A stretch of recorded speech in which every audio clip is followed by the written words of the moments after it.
Halo teman-teman semua, selamat sore. Aku Salsabila Azra Pravika, salah satu member Zombie di tim Jogja, tim Education yang akan jadi moderator obrolan kita sore hari ini. Oke, halo teman-teman semuanya, sore. Kalian aku Farhan Samudera Saputra, bisa dipanggil Farhan, bisa dipanggil Sakun juga. Aku juga sama nih saya Salsa, jadi di BBPB ini jadi divisi edukasi, member di divisi edukasi. Mungkin teman-teman ini masih ada yang bingung nih apa sih BBPB atau BBPB ini apa? Nah, mungkin dari Kak Farhan mau nggak jelasin dikit tentang BBPB ini? Oke, jadi buat teman-teman di sini yang baru pertama kali dengar nih apa itu BBPB atau BBPB, itu kepanjangan dari Bye Bye Plastic Bags. Nah, apa sih Bye Bye Plastic Bags ini? Jadi itu adalah salah satu NGO di Indonesia yang berfokus pada isu lingkungan, terutamanya ya, khusus banget terhadap isu sampah plastik sekali pakai. Oke, tanpa lama-lama lagi ya Kak, kita langsung aja masuk ke bincang-bincang utama. Nah, jadi bincang-bincang utama hari ini kita bakal bahas artikel yang sudah ditulis oleh Kak. Nah, oke Kak. Nah, jadi sudah penasaran nih tentang artikel yang sudah Kak Farhan tulis. Jadi apa sih judulnya? Dan ide dari penulisan artikel ini dapat dari mana? Dan langsung aku membaca dari posternya SOC-nya Kak.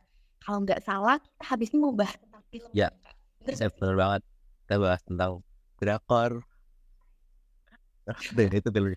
Wah, Oke, makasih ya Salsa. Jadi di artikel yang aku tulis, teman-teman bisa baca di akunnya IG-nya BBPB yang postingan paling baru, dan juga nanti langsung redirect ke Medium, itu tempat artikel yang full bisa dibaca teman-teman di sana.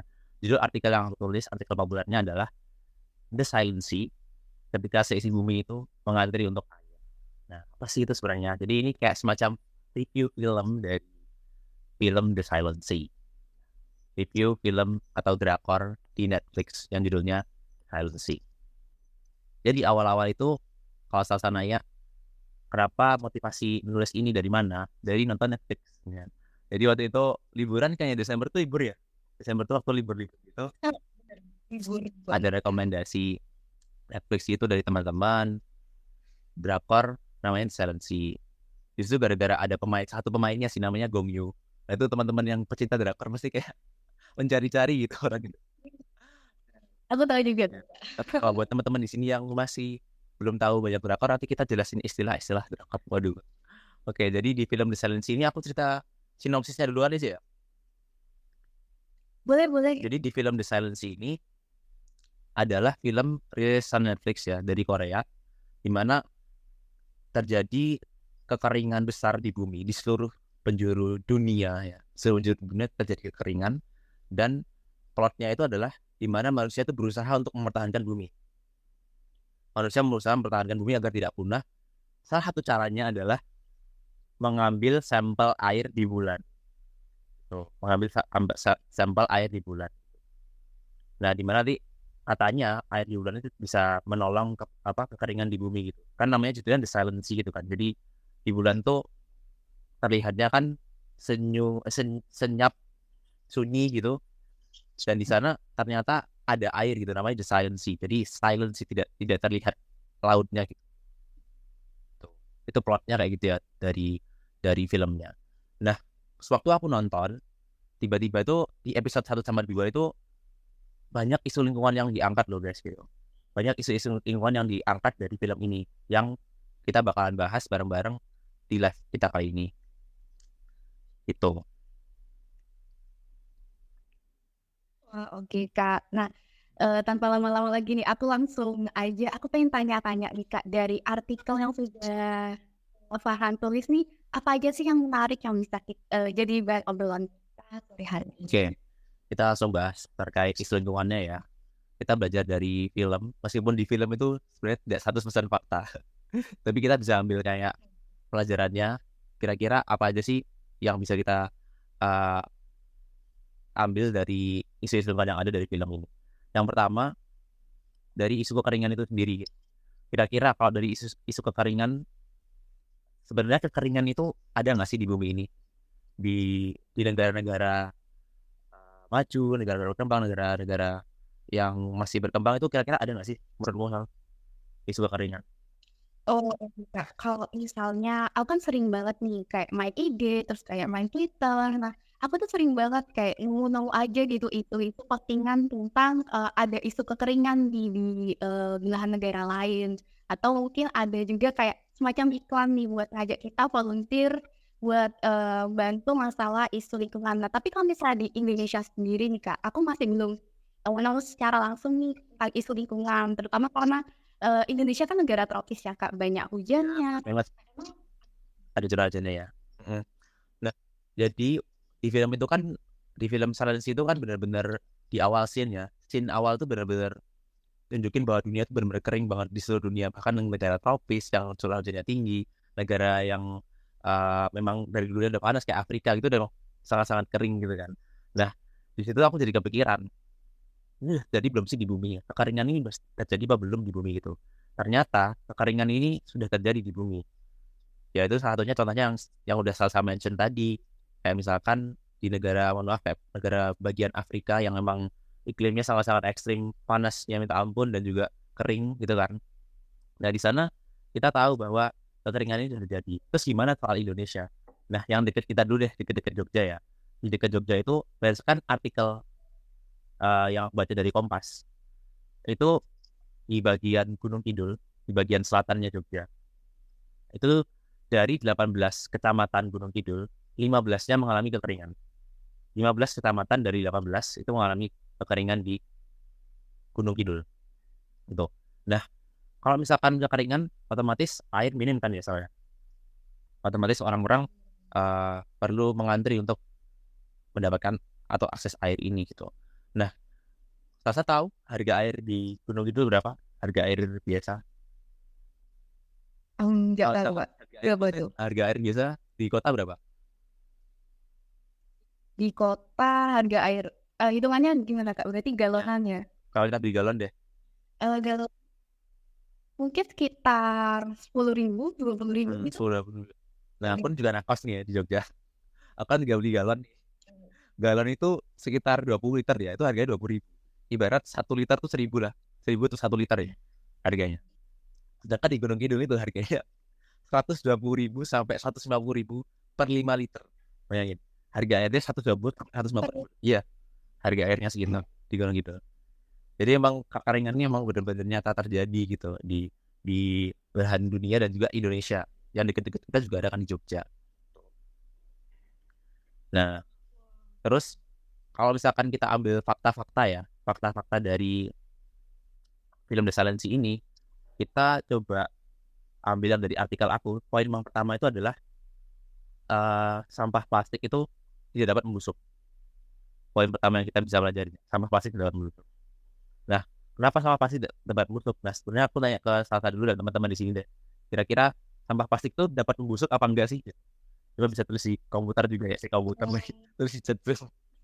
Bisa nge-zoom dari yang nyetar dulu di ini gak sih? Bisa nge-zoom chat dulu di Dan ini. Kalau plastik ya Kak, karena aku juga masih sering banget pakai plastik, kayak aku ngerasa sulit banget sih. Kayak aku nyimpen plastik aja, bahkan beberapa waktu yang lama masih ada plastiknya.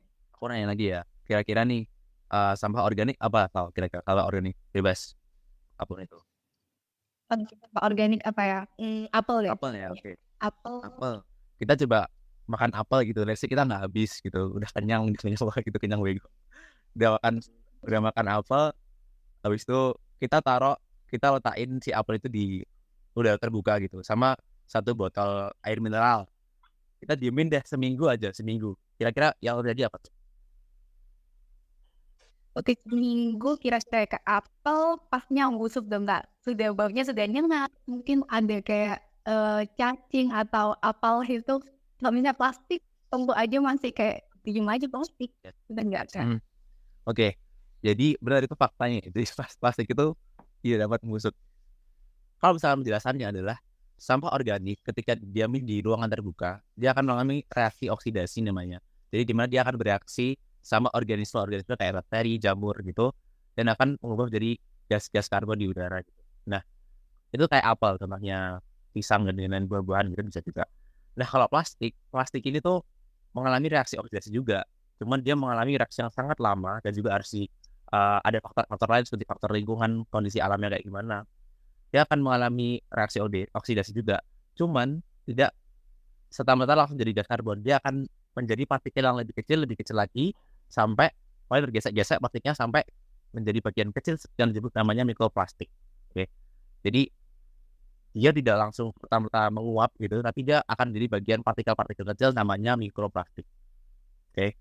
Jadi dengan kata lain, plastik ini tidak dapat membusuk atau dapat membusuk dengan waktu yang sangat sangat sangat sangat lama untuk plastik. Tambah plastik ya. Terus ini berarti sampah plastik ini kira-kira berapa lama nih Kak waktu buat dia itu bisa jadi kayak apel tadi cepet busuk? Kecuali emang ilmuwan udah nemuin alatnya gitu ya, pembusuk plastik gitu. Siapa tahu di masa depan ada alat pembusuk. Sayangnya belum ditemuin. Jadi kalau data yang disebutin dari aku dapat ya US National Park Service, dia bilang bener banget nih kata Azizah Azahra, itu butuh waktu ratusan sampai jutaan tahun untuk plastik itu membusuk, tergantung jenis plastiknya apa. Tapi kurang lebih ya itu lama guys. Even itu lebih lama dari usia kita nggak bisa. Kayak kita Nah, ya, bener itu pasti 20 tahun. Plastiknya lebih tua gitu kan. Ketemu di sudut plastik Iya, tua. jadi Lu anak baru ya. ada yang Kak bener banget. Ya ampun, sangat disayangkan banget. Itu sih yang aku bisa ceritain. Yang poin pertama terkait sampah plastik tidak dapat membusuk. Yang aku dapetin dari filmnya ya. Bahkan di scene film itu terjadi gundukan plastik gitu. Banyak banget di awal film tuh. Dan itu kayak ngasih tahu bahwa plastik itu dari zaman-zaman bahula tuh tetap ada sampai sekarang gitu. Yang kita temuin plastik-plastik yang di kayak TPA itu tuh plastik zaman kapan gitu. Itu bisa aja berbulan-bulan, bertahun-tahun yang lalu gitu. Kali emang dibakar. Jadi Masih ada. di tempat yang sama belum bisa diolah. Bahkan lebih parahnya lagi Dan masuk ke laut. Nggak susah lagi tuh udah masuk ke laut. wah, oke Kak. Wah, ini menarik banget nih Kak, karena kita bahas tentang sampah plastik yang ternyata nih nggak bisa mengurainya itu butuh puluhan tahun bahkan sampai jutaan tahun. Sedangkan eh, sedangkan kita sebagai orang yang menggunakan plastik tiap hari aja nih Kak, kita dari pagi sampai malam pasti menghasilkan plastik, sampah plastik. Sangat disayangkan ya Kak, bila satu orang aja ngasih plastik yang banyak, bila satu dunia nggak sampah plastik itu semuanya jangan sampai karena kita menggunakan lebih banyak plastik, jadi apa yang terjadi di film bisa terjadi nih di dunia nyata, jangan sampai. Oke Kak, terus kemudian ada apa lagi Kak hal menarik yang bisa kita ambil dari film ini Kak, sesuai dengan yang sudah Kak Farhan tulis? Oke. Yang pertama tadi sampah plastik tidak dapat membusuk. Yang kedua adalah penggunaan reusable container atau wadah yang bisa dipakai ulang. Nah, reusable container pada keseharian kita itu dapat membantu untuk mengurangi kerusakan lingkungan. Ya. Poin kedua adalah di mana penggunaan reusable container atau wadah yang bisa digunakan berulang kali itu dapat membantu untuk mengurangi kerusakan lingkungan. Itu poin yang kedua. Nah, di situ filmnya tuh uniknya ada scene yang gini. Jadi di mana tadi kan kekeringan ya di filmnya itu. Sampai di filmnya itu dikatain bumi itu mengalami kekeringan sekitar 40%, bakal mengalami kekurangan air 40%-nya setiap 10 tahun. 40% setiap 10 tahun. 40 tahun. Kalau 20 tahun, 30 Kurangnya udah 80%. 10 tahun lagi, 30 tahun air di bumi udah nggak ada. Di filmnya nggak ada. sakingnya curah hujan nggak pernah turun, dan juga ada pemanasan global gitu kan. Itu. Dan di situ pemerintah tuh, aduh, aku harus gimana nih gitu kan. Pemerintah memberlakukan peraturan pembatasan akses air. Dan di sini juga ada isu politiknya juga sih yang diangkat. Jadi masing-masing warga nih, kayak misalkan kayak warga kayak kita nih biasa tuh ada dapat akses kartu-kartu gitu. Kartu-kartu ada kartu warna merah dari paling rendah ya, kasta paling rendah.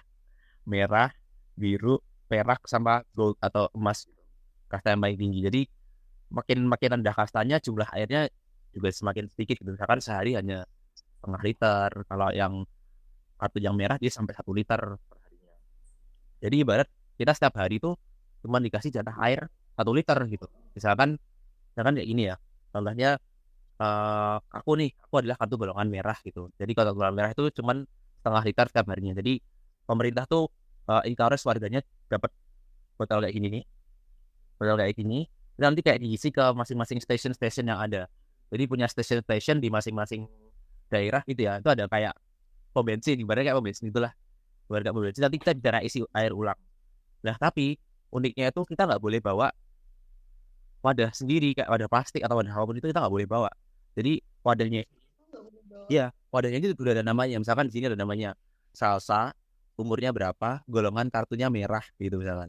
Jadi nanti kamu ngisi kayak kamu di ATM gitu ya. Kamu masukin kartu, terus habis itu kamu nanti dapat air sebesar 500 ml gitu. Udah, habis itu kamu pulang dengan itu. Nah, itu waktu itu juga bikin chaos banget karena ada pembagian yang kurang rata kan. Jadi kayak misalkan kayak pejabat-pejabat tuh dikasih air yang banyak gitu, kayak gold gitu kan ininya. Dan mereka bisa ambil sebebas itu, bisa semaunya gitu. Itu isu politik yang diangkat juga di terkait peraturan. Tapi yang uniknya adalah peraturannya itu dibuat udah nggak ada plastik lagi. Jadi plastik udah di-ban sama pemerintah seluruhnya gitu. Karena mau gimana lagi, plastik udah di mana-mana gitu. Udah benar-benar udah krisis banget bumi. Jadi harus adanya plastik ban gitu. Dan itu udah benar-benar terlaksana. Oke Kak, tadi kita sudah bahas tentang isu sampah plastik yang nggak bisa murahnya lebih lama dari yang bisa kita bayangkan. Terus kemudian sekarang penggunaan reusable container ya Kak, sebagai salah satu cara dari pemerintah buat ngatasin sampah ini. Aku nambahin dikit lagi, aku lupa. Jadi kenapa ada plastik ban itu? Karena kita harus mengurangi produksi sampah plastik tadi kan. Nah, ngomong-ngomong soal fakta yang ada nih, dari data yang dilacak dari Mongabay Indonesia. Indonesia tuh menduduki peringkat 3 besar produksi sampah plastik laut terbanyak sedunia. Peringkat 1 dari China, peringkat 2 Indonesia, peringkat 3 Filipina. Jadi kita peringkat 2 produksi sampah plastik laut terbesar seluruh dunia. Gitu. Itu benar-benar kaget sih aku dengarnya. Ya karena emang orangnya banyak, populasinya banyak. Tapi penelitian ini tuh sempat disanggah juga oleh saintis di Indonesia. Katanya memang penelitian ini memang harus dikaji lagi gitu. Terkait Indonesia tuh peringkat 2 terbesar sampah plastik laut.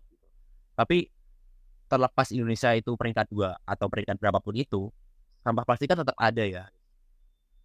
Gitu. Jadi kita memang harus tetap aware sama plastik yang tidak perlu. Penggunaan sampah plastik yang tidak perlu. Oke Kak, menarik banget nih. Nah mungkin dari Kak Farhan lagi, ada lagi nggak hal menarik yang bisa kita ambil dari film ini sesuai dari yang Kakak tulis selain yang sudah disebutkan tadi nih Kak? Oke, yang terakhir ya. Dan yang terakhir ini udah keluar aja. Terakhir sebelum ceritanya jawab, nanti diskusi juga sama teman-teman. Kita cepat aja. Yang terakhir itu adalah perilaku eco-friendly lifestyle. Oke. Eco-friendly lifestyle itu bahasa Indonesianya adalah perilaku ramah lingkungan. Nah, kira-kira menurut teman-teman perilaku ramah lingkungan itu apa sih menurut teman-teman? Bisa ditulis di kolom komentar ya. Dan juga Salsa, kebayangnya apa sih ketika kamu pertama dengar ramah lingkungan, tahu Sal? Apa ya, perilaku ramah lingkungan berarti aku ngelakuin sebuah kegiatan yang nggak rusak lingkungan nih. Bisa dibilang kayak mencegah buat bumi ini semakin rusak setiap harinya. Jadi ngelakuinnya hal-hal sederhana aja, kayak misalnya aku sekarang nih pakai botol air yang bisa dipakai berkali ya Kak ya kan. Terus pas belanja nih, jadi nggak pakai plastik yang sekali pakai mungkin langsung dibuang, jadi nantinya jadi sampah. Nah, kayak gitu Kak. Mungkin teman-teman bisa nambahin lagi di kolom Dia juga ya, komentar.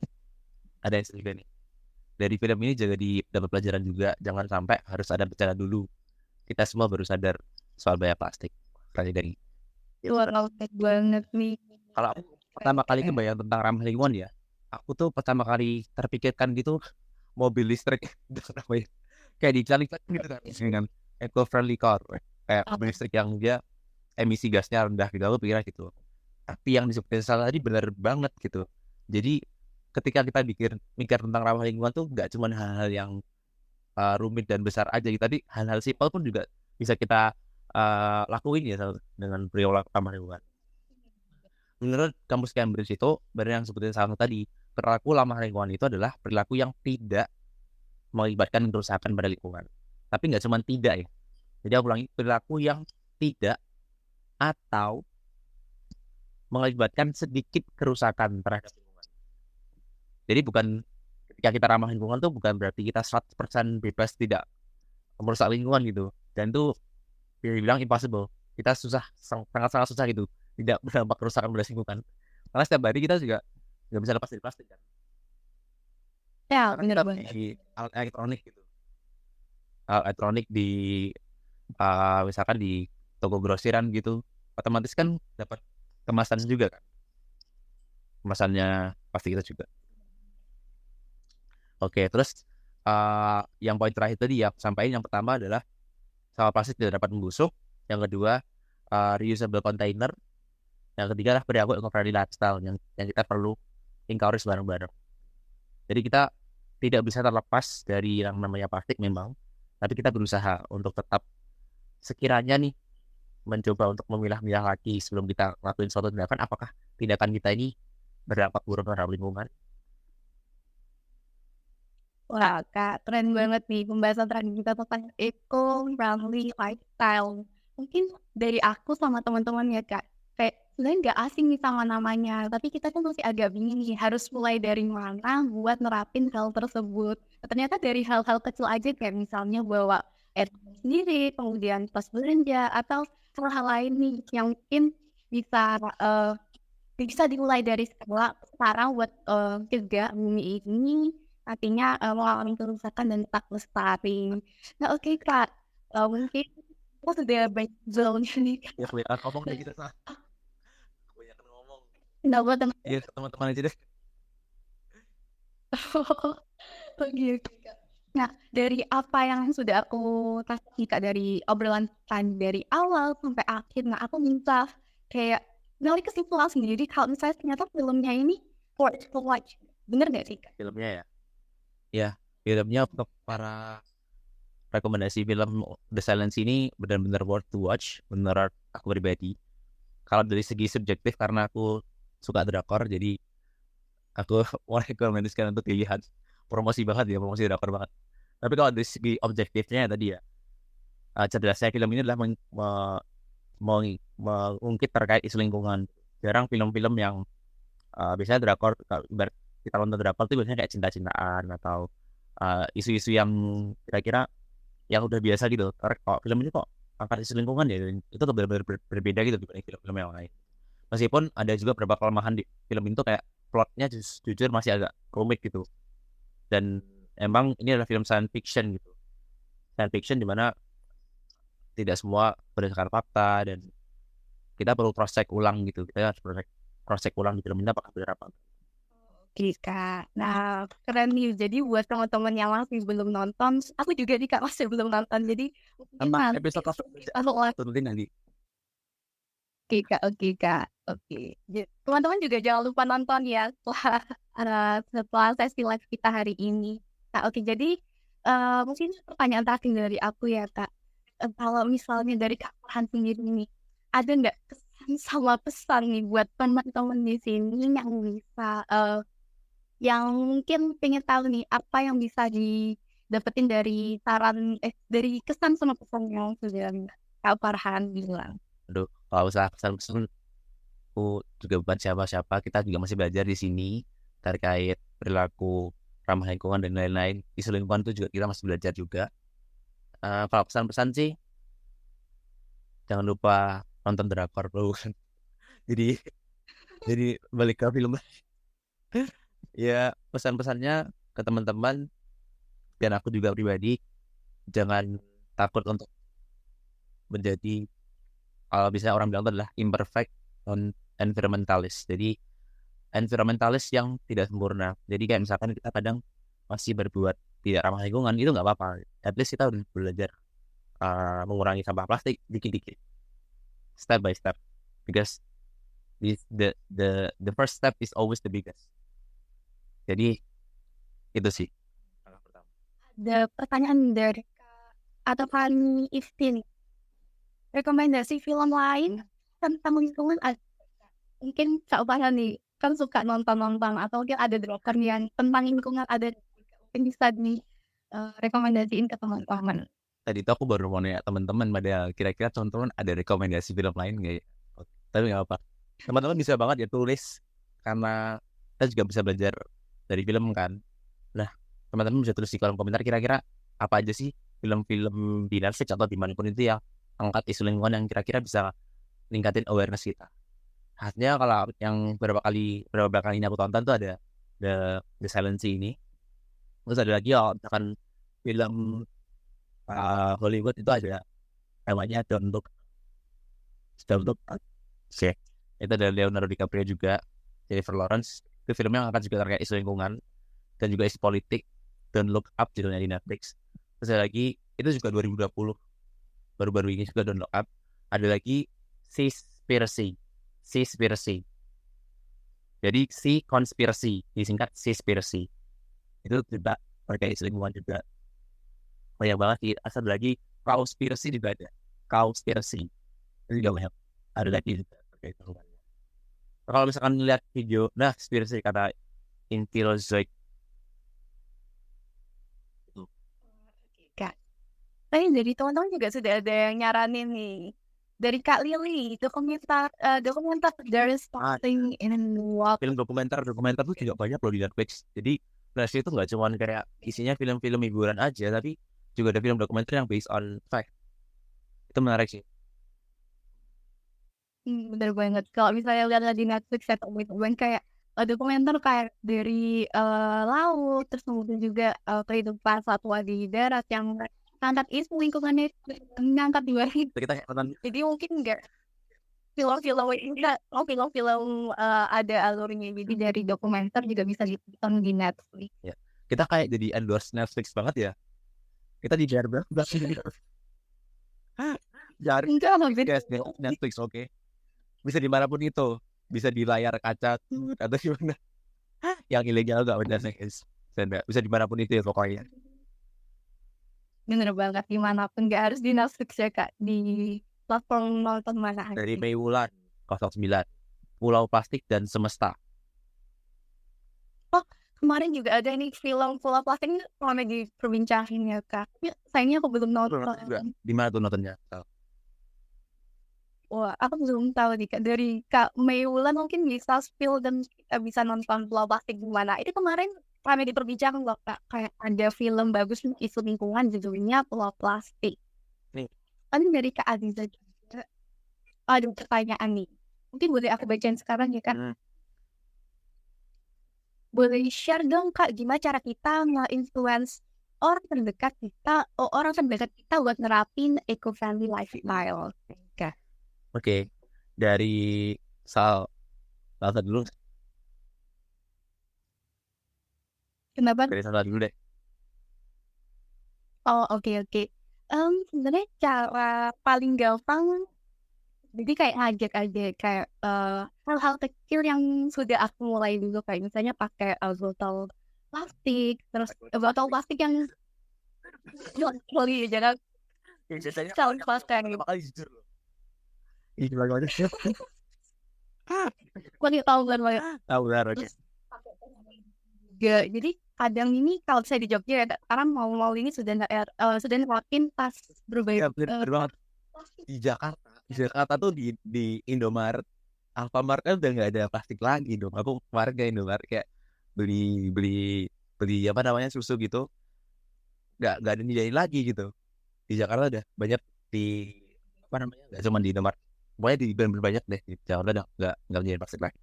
Bener banget nih. Jadi kayak kita ngajar aja nih kalau misalnya keluarga lagi jalan-jalan nih, ayo bawa itu dong botol sendiri nanti. Jadi pas di luar kalau misalnya haus, minum aja, gak perlu jadian air botol mineral yang sekali pakai itu lagi. Atau mungkin bisa kalau kita pengen belajar nih, misalnya ada es atau apa ya, jadi pakai tumbler sendiri ya Kak. terus pakai tas belanja gitu. Aku sederhana itu aja, kayak ngajak pakai tumbler, terus kemudian tas belanjaan. Kalau sekarang nih, karena sekarang nih kos ya Kak, jadi mungkin belum gitu-nya, aku sekarang udah nerapin kalau misalnya beli barang-barang bulanan langsung aku cuci buat disimpan, nanti kalau kita sudah terkumpul mau ke bank plastik atau bank sampah yang ada di Jogja.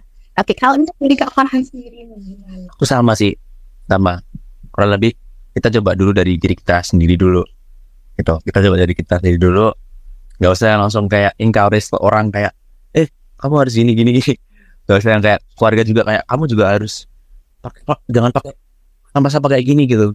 Kayak juga ngelarang-larang orang gitu. Lebih baik kita kayak jadi contoh gitu loh. Kita jadi contoh yang kita contohin dulu. Kira-kira ada beberapa sampah plastik yang bisa kita tolak, kayak misalkan tadi ya. Misalnya kita ke supermarket, kita bisa bilang, Mbak, kita bawa tolak dengan baik ya, otomatis ya. Mbak, kita bawa tas belanja sendiri nih gitu. Kalau bisa nggak usah pakai plastik aja ya Mbak gitu. Tentunya kayak gitu. Itu juga kayak kadang-kadang bisa kayak ningkatin awareness kasirnya juga gitu, kayak ini pembeli ngapain ya nggak minta sampah plastik gitu, nggak minta sampah plastik, nggak minta kantong kresek gitu. Jadi kayak mikir, buat orang mikir juga gitu, kan nggak asik juga bikin orang penasaran. Tapi itu mulai dari diri kita sendiri. Dan juga kita misalkan dengar kata salsa kok agak ribet gitu, mikir kayak harus ngumpulin sampah setiap minggu, setiap bulan gitu. Itu kadang di awal kita mikir agak sulit gitu kan ngelakuinnya. Yang penting kita coba dulu aja. Betul banget nih. Jadi kita mulai dari diri sendiri, terus baru kita bisa ngajak keluarga terutama atau teman-teman bisa ngikutin kita dari hal sederhana aja, nggak perlu yang wow banget. Mungkin secara bertahap kita jadi hal besar buat jaga bumi ini dari kerusakan. Oke, mungkin ada pertanyaan lain, satu pertanyaan lagi deh. Sambil isi pertanyaan, aku juga mau promosi. Apa promosi apa nih Kak? Jangan lupa guys, karena ini udah mau habis live-nya. Sebelum live bisa langsung klik IG-nya BBPB Yogyakarta, BB Plastic Bag Yogyakarta, dan klik follow dulu, dan juga bisa di like juga postingan-postingan yang ada. Banyak banget postingan. Tadi kan juga nanya kan, karena kita berdampak pada lingkungan, saatnya dengan cara baca artikel terkait isu lingkungan dikit-dikit. Dan di BBBB itu artikel dikit-dikit, maksudnya kayak cuma tinggal baca sekilas, dua kilas. Ada yang kata-kata 2 kilas ya, sekilas 2 kilas itu terkait. Kemarin aku baca juga ada artikel di BBBB itu Jogja ya, terkait dampak sampah plastik terhadap lingkungan. Ada lagi dampak plastik kemasan makanan. Kesehatan gimana gitu ya, plastik kita juga waktu anget gitu kan, partikel plastik kan bisa nyampur juga kan, dan masuk ke dalam sistem pencernaan juga gitu, dan itu juga ada dampaknya juga. Terus ada lagi terkait di eco-friendly di suatu kontainer, itu banyak banget sih. Ada juga di artikel yang ada di Bener banget sih. Jadi kemarin aku sempat baca-baca nih tentang ada yang namanya tuh World Store. Tadi kemarin di kantornya BBPB Jogja disinggung. Jangan lupa dicek ya, di highlight, terus kemudian di post-post kita akhirat juga banyak banget nih kita nyajiin info-info tentang bagaimana sih cara kita jaga lingkungan, mengurangi penggunaan sampah secara sederhana dulu nih. Promosi lagi. Oke Kak. Ada SOS ini juga jangan lupa dipantengin terus guys. SOS tadi apa ya? Seputar obrolan sampah, bukan LC tak tahu. SOS seputar obrolan sampahnya BBBB Jogja. Kita bakal adain live ini rutin. Nanti pantengin aja di grup di IG kita. Dan ini setelahnya juga bakalan di save juga ya rekamannya, untuk misalkan untuk ditonton ulang. Jadi stay tune juga ya guys ke IG kita. Iya bener banget teman-teman. Dan juga selain SOS ini sebenarnya dari BBPB Jogja ini punya banyak banget event. Kayak kemarin ada apa nih Kak? Mungkin bisa di spill juga. Ya kita spill lagi. Tadi kita udah spoiler mulu ya sih. Spoiler. Di obrolan kita nih hari ini sih banyak spoiler nih, dari spoiler film terus kemudian spoiler company juga. Tapi gak apa-apa ya. Ya, contohnya kemarin itu ada brand audit ya. Jadi kita ngumpulin sampah dan juga kita cek tuh brandnya tuh apa aja sih sama-sama yang beredar di masyarakat. Misalkan brand A itu ternyata paling banyak dikonsumsi, paling banyak diproduksi sampahnya gitu. Terus juga ada kemarin kita juga bersih-bersih ya, kita lihat bersih-bersih pantai. Itu yang ditunggu-tunggu juga ya di biasanya. Yang paling Itu kan juga buat misalnya harus jadi anggota BPPB.